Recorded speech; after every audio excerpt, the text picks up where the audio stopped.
నమస్కారం, G news కి స్వాగతం. నేను మీ శ్రీనివాస్. ఈ రోజు వార్తల్లో విశేషాలు ఇప్పుడు చూద్దాం. దివ్యాంగులకు ఉగాది కానుకగా దివ్యాంగ శక్తి పథకాన్ని బుధవారం శ్రీకాకుళం రూరల్ మండలం రాగోలు గ్రామం వద్ద రాష్ట్ర వ్యవసాయ శాఖ మంత్రి కింజరాపు అచ్చెన్నాయుడు ప్రారంభించారు. శ్రీకాకుళం శాసనసభ్యులు గొండు శంకర్, జిల్లా కలెక్టర్ స్వప్నిల్ దినకర్ పుణ్కర్తో కలిసి జెండా ఊపి ప్రారంభించి అనంతరం మంత్రి దివ్యాంగుల తరపున రాష్ట్ర ముఖ్యమంత్రి నారా చంద్రబాబు నాయుడుకు ధన్యవాదాలు తెలిపారు. ఈ సందర్భంగా ఆయన మాట్లాడుతూ శ్రీకాకుళం జిల్లాలో సుమారు 43,000 మంది దివ్యాంగులకు ప్రయోజనం చేకూరుతుందని, దివ్యాంగులు 5 రకాల బస్సుల్లో ఉచిత ప్రయాణం చేసుకునే అవకాశాన్ని కూటమి ప్రభుత్వం కల్పించిందన్నారు. గత ప్రభుత్వం 5 ఏళ్లు దివ్యాంగుల సంక్షేమాన్ని విస్మరించింది. కూటమి ప్రభుత్వం అధికారంలోకి వచ్చిన తరువాత 3,000 రూపాయల పింఛన్ను 6,000గా పెంచిన ఘనత ముఖ్యమంత్రి నారా చంద్రబాబు నాయుడుకు దక్కుతుందని అన్నారు. అనంతరం దివ్యాంగులతో కలిసి ఆర్టీసీ బస్సులో ప్రయాణించిన మంత్రి కింజరాపు అచ్చెన్నాయుడు బస్సులో ప్రయాణిస్తూ దివ్యాంగుల యోగక్షేమాలను అడిగి తెలుసుకున్నారు. జిల్లాలో అన్ని ఆర్టీసీ బస్టాండ్లలో దివ్యాంగులకు ఉచిత ప్రయాణ పాసులు జారీ చేస్తామని అన్నారు. కూటమి ప్రభుత్వం అధికారంలోకి వచ్చిన 21 నెలల్లో ఇచ్చిన హామీలు అమలు చేస్తూ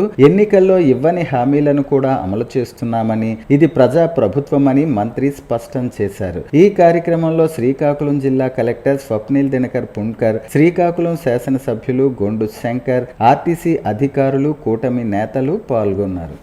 ఇవ్వనటువంటి హామీలు, ప్రజలకి ఉపయోగపడినటువంటి హామీలు చాలా వరకు నెరవేరుస్తున్న విషయం కూడా మీ అందరికీ తెలుసు. ఈరోజు ముఖ్యమంత్రి గారి ఆధ్వర్యంలో దివ్యాంగ శక్తి అనే ఒక కార్యక్రమానికి శ్రీకారం చుట్టాం. ఎవరైతే ఆంధ్ర రాష్ట్రంలో దివ్యాంగులు ఉన్నారో వీళ్ళందరికీ ఆర్టీసీలో ఉచితంగా ప్రయాణం చేసే అవకాశం ఇవ్వే కార్యక్రమానికి శ్రీకారం చుట్టాం. ఇది ఎలక్షన్లో ఎప్పుడు హామీ ఇవ్వలేదు, మేనిఫెస్టోలో పెట్టలేదు. డిసెంబర్ 3వ తారీఖున ముఖ్యమంత్రి గారు దివ్యాంగుల దినోత్సవంలో పాల్గొనేటప్పుడు ఈ ఆలోచన వచ్చింది. ఈరోజు మహిళలకి స్త్రీశక్తి కింద ఉచిత బస్సు ప్రయాణం ఇచ్చాం. సూపర్ డూపర్ హిట్ అయింది. వికలాంగులకు కూడా ఈ పథకాన్ని ఇస్తే చాలా ఉపయోగపడుతుందని ఆ రోజు ఒక నిర్ణయం తీసుకున్నారు. నిర్ణయం తీసుకున్నప్పటి నుంచి అనునిత్యం పర్యవేక్షించి 3 మాసాల్లో ఈరోజు ఈ పథకానికి శ్రీకారం చుట్టడం ప్రజల పక్షాన ముఖ్యమంత్రికి, ఎన్డీఏ ప్రభుత్వానికి ఉన్నటువంటి చిత్తశుద్ధికి ఇది నిదర్శనం అని చెప్పి తెలియజేస్తున్నాను. ఈరోజు రాష్ట్రం మొత్తం మీద తీసుకుంటే 12,70,000 మంది వికలాంగులు, దివ్యాంగులు ఉన్నారు. అందులో కేవలం 2 లక్షల మందే ఆర్టీసీ బస్ పాసులు తీసుకొని ఈ సౌకర్యాన్ని ఉపయోగించుకుంటున్నారు. పశ్చిమాసియా దేశాల్లో యుద్ధాలు జరుగుతున్న దృష్ట్యా గ్యాస్ కొరత ఏర్పడిందనే వదంతులు వినియోగదారులు నమ్మవద్దని, ఇట్లాంటి ఊహాజనిత వార్తలు సృష్టించే వారిపై చర్యలు తీసుకుంటామని శ్రీకాకుళం జిల్లా పౌర సరఫరాల శాఖ అధికారి జి సూర్యప్రకాష్ స్పష్టం చేశారు. బుధవారం శ్రీకాకుళం కలెక్టరేట్లో ఆయన మీడియాతో మాట్లాడుతూ జిల్లాలో ఇంతవరకు గ్యాస్ కొరత లేదని, జిల్లా వ్యాప్తంగా 41 గ్యాస్ ఏజెన్సీల పరిధిలో అధికారులు నిరంతరం మానిటరింగ్ చేస్తున్నారని, కృత్రిమ కొరత సృష్టిస్తే క్షమించే ప్రశ్నే లేదని ఆయన హెచ్చరించారు. గ్యాస్ వినియోగదారులు తప్పనిసరిగా 28 రోజుల తరువాత మాత్రమే గ్యాస్ బుకింగ్ చేసుకోవాలని, బుక్ చేసిన వెంటనే వినియోగదారుల ఫోన్ నెంబర్కు ఓటీపీ వస్తుందని, దాన్ని చెప్పిన వారికి మాత్రమే గ్యాస్ సరఫరా జరుగుతుందని డిఎస్ఓ వివరించారు. వివిధ ఆయిల్ కంపెనీలతో కలెక్టర్, జాయింట్ కలెక్టర్, ప్రజా ప్రతినిధులు తరచూ మాట్లాడుతూ గ్యాస్ సరఫరాకు ఆటంకం లేకుండా చూడాలని సూచనలు ఇస్తున్నారని ఆయన అన్నారు. యుద్ధం కారణంగా గ్యాస్ సరఫరా తగ్గిపోతుందని అపోహలు నమ్మవద్దని ఆయన ప్రజలకు భరోసా ఇచ్చారు. జిల్లాకి సంబంధించి అన్ని oil companies, HPC, IOC, BPCL అన్ని ఆయిల్ కంపెనీస్ నుంచి యథాతథంగా ఇంతకుముందు ఏ విధంగా అయితే మనకు సప్లై వచ్చేదో అదేవిధంగా అన్ని జిల్లాలో ఉన్న 41 గ్యాస్ ఏజెన్సీలకి గ్యాస్ సరఫరా బాగా జరుగుతుంది. అక్కడ సరఫరాలో ఎటువంటి ప్రాబ్లం లేదు. కాబట్టి ప్రజలెవరూ ఈ గ్యాస్ సరఫరా విషయంలో ఆందోళన చెందవలసిన పని లేదు అసలు. ఎందుకంటే మనకి గ్యాస్ సరఫరా యథావిధంగా జరుగుతుంది. బుకింగ్ చేసుకున్న వారందరూ కూడా గ్యాస్ని సప్లై చేస్తున్నారు, అక్కడ గ్యాస్ ఏజెన్సీ వాళ్ళు కూడాను.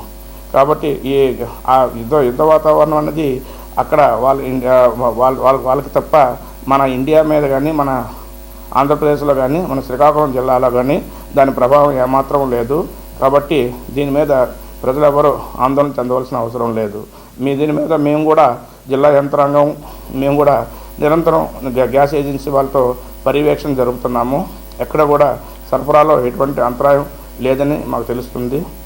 ప్రజలు ఈ గ్యాస్ రాదేమోని ఒక భయంతో బుకింగ్స్ ఎక్కువగా చేసుకుంటున్నారు. కానీ అది అంత అవసరం లేదు. ఎవరైతే బుక్ చేసుకుంటున్నారో వాళ్ళకి ఎప్పుడు ఉన్న 25 రోజుల పరిమితి ఉంటుంది. బుకింగ్కి మధ్యలో 25 రోజుల గ్యాప్ ద్వారా వాళ్ళు బుక్ చేసుకోవచ్చు. బుక్ చేసుకున్న 2 or 3 days 2-3 రోజుల్లోనే కంపల్సరీగా వాళ్ళ ఇంటికి మాత్రం గ్యాస్ సరఫరా జరుగుతుంది. అయితే ఈ పశ్చిమాసియా యుద్ధ వాతావరణం మీద కొంతమంది బ్లాక్ మార్కెటింగ్ తరలించే అవకాశం ఉంది కనుక ఆయిల్ కంపెనీ వాళ్ళు ఏంటంటే ఓటీపీ కంపల్సరీగా ఆ 1 time పాస్వర్డ్ అని ఉంటుంది. ఆ ఓటీపీని ఆ వినియోగదారులు చెప్తేనే వాళ్ళకి గ్యాస్ సరఫరా చేయడం జరుగుతుంది. బాలల భద్రత కోసం జాతీయ న్యాయ సేవాధికార సంస్థ నాల్సా రూపొందించిన స్నేహపూర్వక న్యాయ సేవలు వారి రక్షణకు ఎంతగానో దోహదపడతాయని జిల్లా న్యాయ సేవాధికార సంస్థ డిఎల్ఎస్ఏ కార్యదర్శి కె హరిబాబు తెలిపారు.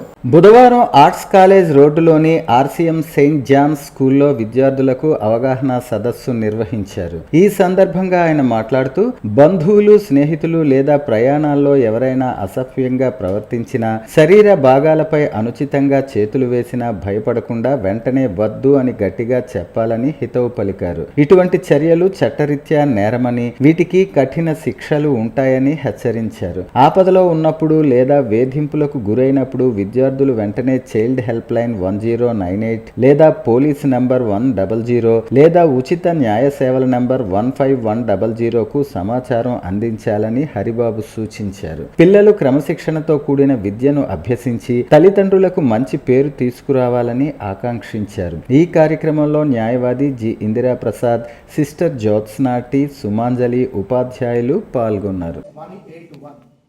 Likewise, the court is maintaining a toll-free number which is 15100. You all know the executive and the revenue will work under the supervision of judicial department. In my opinion, they may not work more effectively. As far as courts are concerned, we are here to work very efficiently, and we are here to address your problem or grievance very promptly and very speedily. So please very good. How many of you heard about the Prohibition of Child Marriages Act? Sorry for చెప్తాను తర్వాత. Prohibition of Child Marriages Act. దాని మీద మీకు appraise చేశారు ఎవరైనా? According to that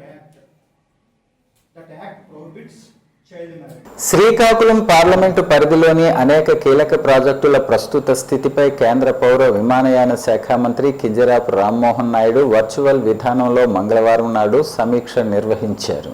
కేంద్ర మంత్రిగా బాధ్యత తీసుకున్న తర్వాత ప్రతి మంగళవారం పార్లమెంటు పరిధిలోని పనుల పురోగతిపై సమీక్షను నిర్వహించటం ఆనవాయితీగా తీసుకున్న రామ్మోహన్ నాయుడు పార్లమెంటు సమావేశాల నేపథ్యంలో వర్చువల్ విధానంలో క్షేత్రస్థాయి పరిస్థితులను అడిగి తెలుసుకున్నారు. మంగళవారం నాడు సాయంత్రం 6:30 గంటల నుంచి 8:30 గంటల వరకు సుదీర్ఘ ఈ సమీక్ష సాగింది. శ్రీకాకుళం పార్లమెంటు పరిధిలో పలు అభివృద్ధి సంక్షేమ కార్యక్రమాల ప్రస్తుత స్థితిని, భవిష్యత్ కార్యాచరణను జిల్లా collector Swapnil Dinakar Punkar, joint collector Farman Ahmed ఖాన్లు రామ్మోహన్ నాయుడుకు వివరించారు. ఇందులో పలు సూచనలు చేసిన రామ్మోహన్ నాయుడు కొన్ని కీలక ప్రాజెక్టులను త్వరితగతిన ప్రారంభోత్సవం, శంకుస్థాపన చేయాలని సూచించారు. ఇందులో ప్రధానంగా కార్గిల్ పార్క్, సివిల్ ఏవియేషన్ ఆధ్వర్యంలో నిర్మాణం అవుతున్న స్కిల్ డెవలప్మెంట్ సెంటర్, కొత్త రోడ్డు కూడలిలో నేతాజీ విగ్రహం, పింక్ టాయిలెట్స్, అరసవల్లి అభివృద్ధి పనులు, పలాస కేంద్రీయ విద్యాలయ పనులు, ప్రతి అసెంబ్లీ నియోజకవర్గంలో ఎంఎస్ఎంఈ పార్కులు, Pathrunivalasa stadium complex, Palasa Kasibugga railway over బ్రిడ్జితో పాటు జిల్లాలో ఇతర రైల్వే బ్రిడ్జిలు, శ్రీకాకుళం ఎయిర్పోర్ట్, విజయాదిత్య పార్క్, శ్రీకాకుళం నగరంలోని రామలక్ష్మణ కూడలి నుంచి పెద్ద చింతపాడు వరకు జరిగిన రోడ్డు అభివృద్ధి పనులు, డే అండ్ నైట్ కూడల నుంచి కొత్త రోడ్డు కూడలి వరకు జరుగుతున్న విస్తరణ పనులు, శ్రీకాకుళం నగరం నుంచి బీచ్కు నదిని ఆనుకుని జరిగే రోడ్డు పనులపై DPR, Baruva beach, Mulapeta port నిర్మాణం, జాతీయ రహదారులు, జీడీ కొబ్బరి పార్కులు, గ్రంథాలయం పనులతో పాటు వివిధ సంస్థల సిఎస్ఆర్ నిధులతో రూపొందించిన మత్స్య సాగరమాల, రిమ్స్ అభివృద్ధి, శ్రీకూర్మం అభివృద్ధి పనులపై తాజా పరిస్థితులను విపులంగా అడిగి తెలుసుకున్నారు. పలు కీలక సూచనలు చేస్తూ త్వరితగతిన పనులు జరిగేలా చర్యలు తీసుకోవాలని ఆదేశించారు. మూలపేట పోర్టు నిర్మాణ క్రమంలో కీలక సమస్యగా మారిన 385 ఎకరాల సాల్ట్ ల్యాండ్ సమస్య కేంద్ర పౌర విమానయాన శాఖ మంత్రి కింజరాపు రామ్మోహన్ నాయుడు చొరవతో పరిష్కారమైంది. ఇందుకు సంబంధించి భారత ప్రభుత్వ వాణిజ్య మరియు పరిశ్రమల మంత్రిత్వ శాఖ పరిధిలోని పరిశ్రమల ప్రోత్సాహం మరియు అంతర్గత వాణిజ్య విభాగం నుంచి మంగళవారం నాడు అధికారిక ఉత్తర్వులు రావడంతో సర్వత్రా హర్షం వ్యక్తమవుతోంది. శ్రీకాకుళం జిల్లా అభివృద్ధి దిశను మార్చే కీలకమైన ప్రాజెక్టు మూలపేట గ్రీన్ఫీల్డ్ పోర్టు నిర్మాణానికి కీలకంగా తీసుకున్న కూటమి సర్కారు తాము ఆధీనంలోకి వచ్చింది మొదలు పనుల్లో వేగాన్ని పెంచింది. సమస్యలను సరిచేస్తూ నిత్యం సమీక్షలు చేస్తూ నిర్మాణంలో తుది దశకు చేరుకుంది. ప్రస్తుతం అనుసంధాన రోడ్లు, ఇతర మౌలిక వస్తువుల కల్పన పనులు జోరుగా సాగుతున్నాయి. అయితే ఇదే తరుణంలో పోర్టు నిర్మాణంలో వీరికి ప్రధాన సమస్యగా మారింది నౌపడా పరిధిలోని ఉప్పు భూముల సమస్య. మొత్తంగా 385.24 ఎకరాల సాల్ట్ భూములు కేంద్ర వాణిజ్య మరియు పరిశ్రమల మంత్రిత్వ శాఖ పరిధిలోని అంతర్గత వాణిజ్య విభాగం, సాల్ట్ విభాగం పరిధిలో నౌపడా సాల్ట్ ఫ్యాక్టరీ ఆధీనంలో ఉన్నాయి. వీటిని పోర్టు నిర్మాణం కోసం అప్పగించేందుకు కేంద్ర ప్రభుత్వానికి, ఏపీ మెరిటైమ్ బోర్డుకు మధ్య చర్చలు నడుస్తూనే ఉన్నాయి. మూలపేట పోర్టు నుంచి టెక్కలిని జాతీయ రహదారిని అనుసంధానం చేసేందుకు ఈ 385.24 ఎకరాలు కీలకంగా మారాయి. వీటి మీదుగా 100 ఎకరాల పరిధిలో 330 అడుగుల విశాల రహదారులు, భవిష్యత్ ఎగుమతి దిగుమతులకు సరిపడా మౌలిక వస్తువులను నిర్మించాలి. వీటితో పాటు సుమారు 280 ఎకరాలు ప్రధాన పోర్టు విస్తరణ కోసం అవసరం కానుంది. అయితే ఈ భూములు అప్పగింతపై ఏకాభిప్రాయం రాకపోవడంతో పోర్టు నిర్మాణానికి ప్రధాన అడ్డంకిగా మారింది. ఈ సమస్య పరిష్కారంపై దృష్టి సారించిన కేంద్ర పౌర విమానయాన శాఖ మంత్రి కింజరాపు రామ్మోహన్ నాయుడు అవకాశం దొరికిన ప్రతిసారి కేంద్ర వాణిజ్య మరియు పరిశ్రమల మంత్రిత్వ శాఖతో, director of ports administration CEO, maritime board, Srikakulam జిల్లా యంత్రాంగం ఇలా వరుసగా భేటీలు, సమీక్షలు నిర్వహించారు. ఈ నేపథ్యంలో మంగళవారం నాడు ఈ భూములను నౌపడా సాల్ట్ ఫ్యాక్టరీ నుంచి ఏపీ మెరిటైమ్ బోర్డుకు 99 ఏళ్ల లీజు ప్రాతిపదికన అప్పజెప్పుతున్నట్టు అధికారిక ఉత్తర్వులు రావడంతో శుభవార్తను రామ్మోహన్ నాయుడు జిల్లా వాసులకు తెలియజేశారు. శ్రీకాకుళం జిల్లా ఉత్తరాంధ్ర అభివృద్ధి దిశను మార్చనున్న మూలపేట పోర్టు విషయంలో తాజా సమస్య పరిష్కారంతో కీలక అడ్డంకి తొలగిందని ఆనందం వ్యక్తం చేశారు. కూటమి ప్రభుత్వం ప్రతిష్టాత్మకంగా చేపట్టిన దివ్యాంగ శక్తి ఉచిత బస్సు ప్రయాణ పథకాన్ని ఎచ్చెర్ల నియోజకవర్గ ఎమ్మెల్యే నడికుర్తి ఈశ్వర్రావు బుధవారం సుభద్రాపురం జంక్షన్ లో ఘనంగా ప్రారంభించారు. మహిళలకు కల్పించిన స్త్రీ శక్తి తరహాలోనే నేటి నుంచి 21 వర్గాల దివ్యాంగులకు ఆర్టీసీ బస్సుల్లో ఉచిత ప్రయాణ సౌకర్యం కల్పిస్తూ ముఖ్యమంత్రి నారా చంద్రబాబు నాయుడు తీసుకున్న నిర్ణయం పట్ల ఆయన హర్షం వ్యక్తం చేశారు. సమాజంలో దివ్యాంగులకు ప్రత్యేక గుర్తింపు, గౌరవం కల్పించటమే ఈ పథకం ఉద్దేశ్యమని ఆయన పేర్కొన్నారు. ఈ సందర్భంగా ఎమ్మెల్యే ఈశ్వర్రావు సుభద్రాపురంలో బస్సును ప్రారంభించడమే కాకుండా స్వయంగా దివ్యాంగులతో కలిసి బస్సు ఎక్కారు. వారితో ముచ్చటిస్తూ సుభద్రాపురం నుంచి ఎచ్చెర్ల వరకు ప్రయాణించి వారి సమస్యలను అడిగి తెలుసుకున్నారు. అనంతరం ఎచ్చెర్లలో దివ్యాంగులతో కలిసి కూర్చుని ఎమ్మెల్యే భోజనం చేయటం విశేషం. ఎమ్మెల్యే స్వయంగా తమతో కలిసి ప్రయాణించి భోజనం చేయటంతో దివ్యాంగులు, వారి కుటుంబ సభ్యులు తమ సంతోషాన్ని వ్యక్తం చేశారు. ఈ పథకం ద్వారా ఇకపై Palle Velugu, express, ultra express బస్సుల్లో 40% వైకల్యం ఉన్నవారు ఉచితంగా ప్రయాణించవచ్చు. వారితో పాటు వచ్చే సహాయకులకు టికెట్ ధరలో 50% రాయితీ లభిస్తుంది. ప్రభుత్వం తీసుకున్న ఈ నిర్ణయం వల్ల నియోజకవర్గంలోని వేలాది మంది దివ్యాంగులకు ఆర్థిక వెసులుబాటు కలగటమే కాకుండా వారి ఆత్మ విశ్వాసం కూడా పెరుగుతుందని ఎమ్మెల్యే ఈ సందర్భంగా పేర్కొన్నారు. అందరికీ కూడా ఈ రోజు నుంచి ఉచిత ఆర్టీసీ బస్ సౌకర్యాన్ని కల్పించడం జరిగింది. గత సంవత్సరం డిసెంబర్ 3వ తేదీన దివ్యాంగుల దినోత్సవం రోజున ఆయన ఈ నిర్ణయం తీసుకున్నారు. ఎన్నికల్లో ఇచ్చిన వాగ్దానం కాదు ఇది, కానీ దివ్యాంగులకు ఏ రకంగా అయితే మన ఎన్డీఏ ప్రభుత్వం అన్ని విధాల సహాయ సహకారాలు అందిస్తుందో అన్ని విధాల సంఘంలో వాళ్ళు ఎక్కడా కూడా వాళ్ళ నిస్పృహ గురి కాకూడదని ఒక ముఖ్య ఉద్దేశంతో ఈరోజు మన గౌరవ ముఖ్యమంత్రి చంద్రబాబు నాయుడు గారు ఈ నిర్ణయం తీసుకున్నారు. దివ్యాంగులందరికీ కూడా సమాజంలో ఉన్నత స్థానాన్ని, మొదటి స్థానాన్ని వాళ్ళకి ఇవ్వాలనే ఉద్దేశంతో వాళ్ళందరికీ కూడా మహిళలతో పాటు వాళ్ళకు కూడా అన్ని ఆర్టీసీ బస్సుల్లో ఉచిత ప్రయాణాన్ని సౌకర్యం కల్పించారు. అలాగే ఎక్స్ప్రెస్ ఏదైతే ఉందో మన ఇదివరకు ఉన్న 4 స్టాప్ బస్సులు ఉన్నాయో ఇదివరకు అటువంటి 2-3 బస్సులకి ఇదివరకు ఉన్నటువంటి 50% కన్సెషన్ ఏదో అది కూడా వర్తిస్తుందని చెప్పి ఈ సందర్భంగా తెలియజేస్తున్నాం. ఈరోజు ఈ కార్యక్రమం మన హెచ్ఎల్ నియోజకవర్గంలో మన ఎన్డీఏ కూటమి నాయకులందరి సమక్షంలో దివ్యాంగులందరినీ గౌరవించుకొని ఇక్కడి నుంచి 2 బస్సులతో హెచ్ఎల్ హెడ్ క్వార్టర్స్ తీసుకెళ్లి ఎంపీ ఆఫీస్ దగ్గర వాళ్ళకి అక్కడ సమావేశం పెట్టి వాళ్ళతో కలిసి విందు భోజనం ఏర్పాటు చేయడం జరిగింది. వాళ్ళతో కలిసి మేము నాయకులందరం కూడా భోజనాలు ఏర్పాటు చేసుకొని అక్కడి నుంచి గౌరవ ముఖ్యమంత్రి చంద్రబాబు నాయుడు గారు అక్కడి నుంచి డైరెక్ట్గా లైవ్ టెలికాస్ట్ ఇస్తారు. ఆ సమాచారాన్ని కూడా చూసి ఆయన మాటలు విని అక్కడి నుంచి అందరినీ వాళ్ళు గౌరవించుకొని ముందుకెళ్తామని చెప్పి ఈ సందర్భంగా పాతపట్నం నియోజకవర్గ కేంద్రం దివ్యాంగులకు ఉచిత బస్సు ప్రయాణ పథకాన్ని ఎమ్మెల్యే మామిడి గోవిందరావు ప్రారంభించారు.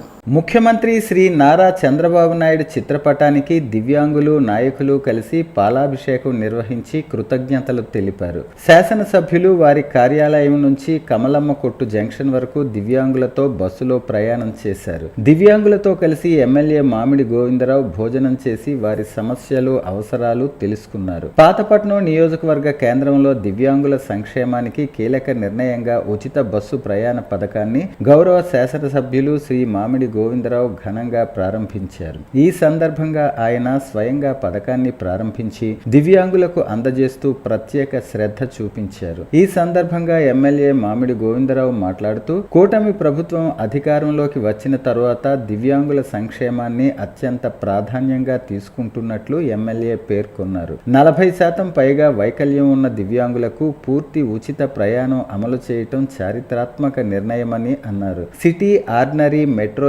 Express, Palle Velugu, ultra Palle Velugu express బస్సుల్లో ఈ సదుపాయం అందుబాటులోకి వచ్చినట్లు తెలిపారు. ఆమదాలవలస నియోజకవర్గంలోని బూర్జ మండలం ఈ రోజు ఒక మంచి కార్యక్రమానికి వేదికగా మారింది. రాష్ట్ర వ్యాప్తంగా దివ్యాంగుల కోసం అమలు చేస్తున్న ఉచిత బస్సు ప్రయాణ పథకానికి బూర్జలో ఘనంగా శ్రీకారం చుట్టారు. ఈ కార్యక్రమంలో ఆమదాలవలస శాసనసభ్యులు మరియు రాష్ట్ర పియూసీ చైర్మన్ కూన రవికుమార్ ముఖ్య అతిథిగా పాల్గొని పచ్చ జెండా ఊపి బస్సును ప్రారంభించారు.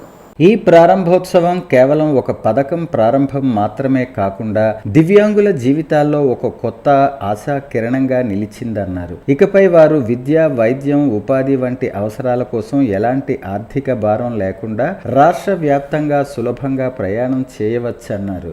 ఈ సందర్భంగా ఎమ్మెల్యే కోన రవికుమార్ మాట్లాడుతూ దివ్యాంగుల సంక్షేమం తమ ప్రభుత్వానికి అత్యంత ప్రాధాన్యత కలిగిన అంశమని స్పష్టం చేశారు. సమాజంలోని ప్రతి వర్గానికి సమాన అవకాశాలు కల్పించాలనే లక్ష్యంతో ప్రభుత్వం పలు సంక్షేమ పథకాలు అమలు చేస్తోందన్నారు. ఈ ఉచిత బస్సు ప్రయాణం ద్వారా దివ్యాంగులు ఇకపై తమ రోజువారీ అవసరాలను సులభంగా తీర్చుకోగలరని, వారి జీవన ప్రమాణాలు మెరుగుపడతాయని తెలిపారు. అంతేకాకుండా ఈ పథకం ద్వారా దివ్యాంగులలో ఆత్మవిశ్వాసం పెరిగి వారు సమాజంలో మరింత చురుకుగా పాల్గొనే అవకాశాలు పెరుగుతాయని పేర్కొన్నారు. ప్రభుత్వం అందిస్తున్న ఈ సౌకర్యాన్ని ప్రతి అర్హుడు వినియోగించుకోవాలని ఆయన పిలుపునిచ్చారు. ఈ కార్యక్రమంలో దివ్యాంగులు, వారి కుటుంబ సభ్యులు, స్థానిక ప్రజలు భారీగా హాజరయ్యారు. పథకం ప్రారంభంతో వారి ఆనందానికి అవధులు లేకుండా పోయాయి. ఇప్పటి వరకు ప్రయాణ ఖర్చులు మాకో పెద్ద భారంగా ఉండేది. ఇప్పుడు ప్రభుత్వం తీసుకున్న ఈ నిర్ణయం మా జీవితాలను సులభతరం చేస్తుందని పలువురు దివ్యాంగులు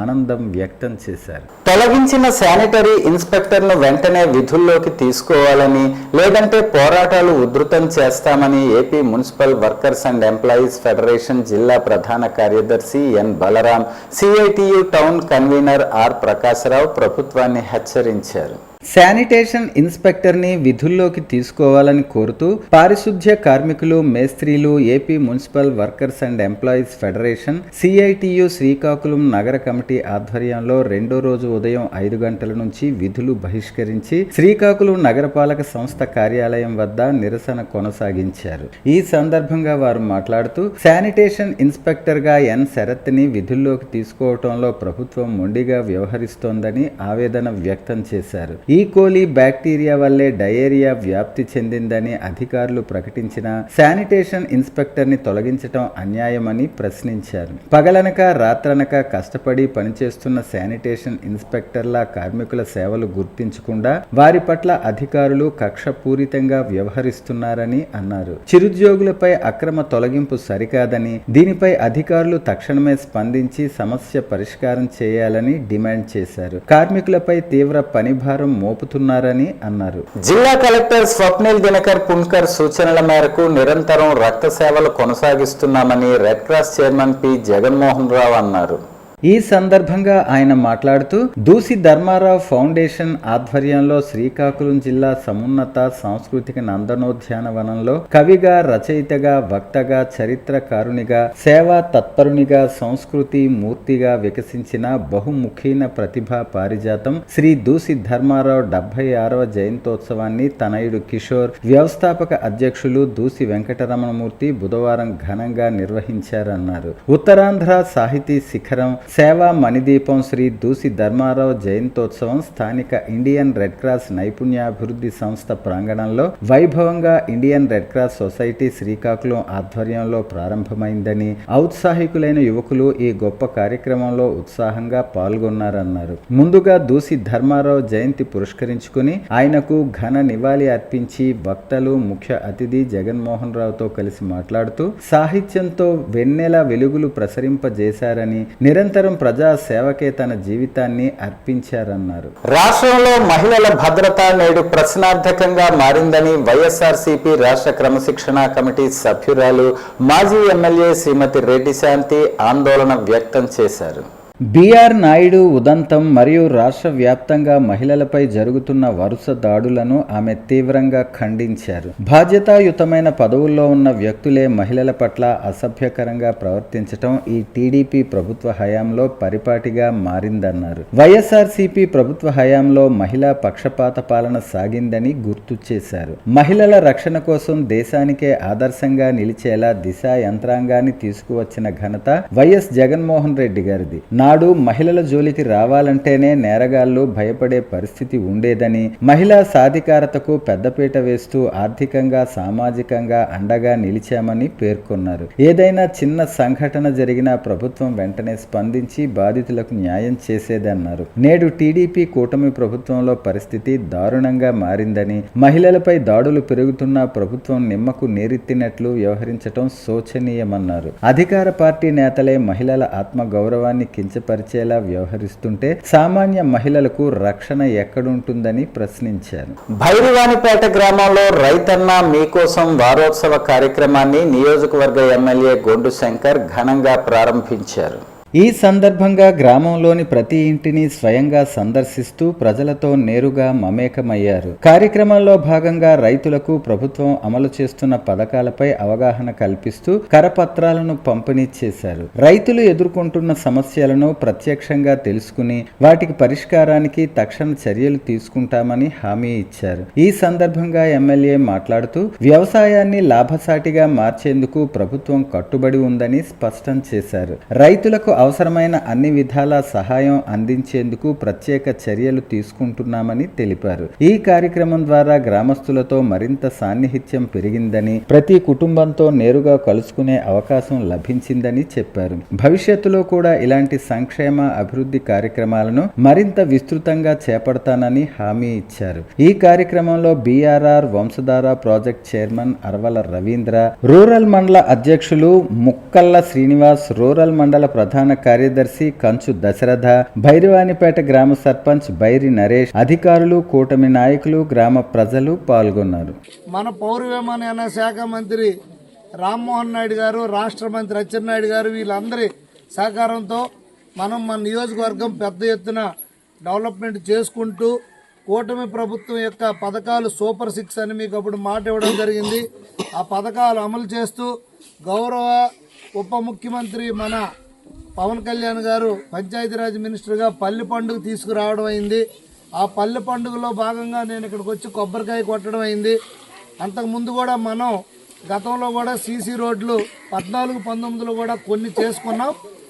అనుకున్నంత ఇంకా చేయలేకపోయినా తర్వాత ఎంపీ ల్యాడ్స్ ద్వారా మెట్లు కానీ అలాగే ఇతర రోడ్స్ కానీ అలాగే నరేష్ కూడా సర్పంచ్ అయిన తర్వాత ప్రతి ఇంటికి ఏదైతే ఇది మనకి పై కొలాయి లైన్లు కానీ అక్కడ పారిశుద్ధ్యంలో కానీ అన్ని విషయాల్లో కూడా ఈ పంచాయతీ ముందుకు తీసుకెళ్ళడం జరుగుతుంది. దాంట్లో భాగంగా నేను కూడా ఈ ఊరికి కనీసం 80 లక్షల రూపాయలు శాంక్షన్ చేయడం జరిగింది. అక్కడ 27 లక్షలు ప్లస్ ఇంటర్నల్ రోడ్స్ అంతా కలిపి ఇప్పుడు దాదాపు 40 లక్షల వరకు వర్క్ జరిగిపోయింది.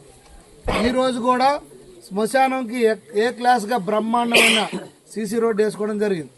సో దాంట్లో అదే కాకుండా ఈ ఓపెనింగ్తో పాటు మీకోసం రైతన్న మీకోసం అనే కార్యక్రమాన్ని గౌరవ ముఖ్యమంత్రి వర్యులు నిన్న రాష్ట్ర వ్యాప్తంగా చేపట్టారు. అది ఈరోజు మీ పంచాయతీలో మేము మొదలు పెట్టడం జరిగింది. వార్తలు సమాప్తం. మళ్ళీ తర్వాత బులెటిన్లో కలుసుకుందాం. నమస్కారం.